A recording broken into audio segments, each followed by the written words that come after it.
سلامونه دوستانو په دې چې روغ جوړ وای ملګرو ډیر ملګري موږ نه پوښتنه کوي چې آیا موږ د یوټیوب څخه په افغانستان کې پیسې ګټلی شو او یا هم په افغانستان کې پیسې راویستلی شو. په دغه ویډیو کې تاسو ته پوره معلومات درکوم.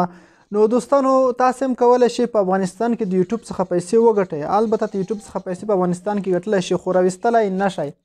څنګه به تاسو به ووایاست چې موږ څنګه ګټلی شو بیا یې راویستلی نه شو. دوستانو تاسې کولی چې په افغانستان کې یوټیوب چینل جوړ کړئ، ویډیوګانې ورته اپلوډ کړئ، تر خپل ټاکلي حد پورې ورسوئ چې دوی څومره 4000 ټایم خو دلته سبسکرایبر هغه پوره کوي، تاسو ته مونټایزیشن درکوي، هغه نه ده مشکله. خو یوه خبره دغه ده چې په افغانستان د یوټیوب پیسې ګوګل اډسنس پیسې افغانستان ته نه راځي، ځکه دوستانو په اوس وختونو کې افغانستان باندې زیات محدودیتونه دي، په دې وجه نه راځي.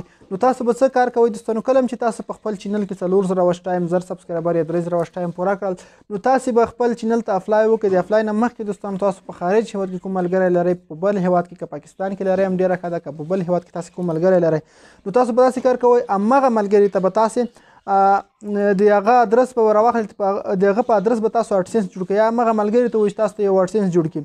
نو تاسو به د هغه ملګري په ادرس باندې یو دانه اډسنس جوړ کړئ.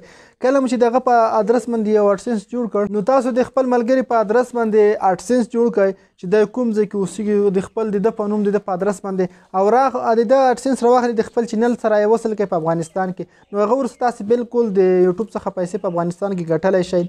او کله چې تاسې خپلې پیسې ګټئ او د بیا د ده اډسنس ته لیږلی شي، دا یې هلته د بانک نه راته راخیستلی شي. نو موږ خپل هم دغه طریقه کوو.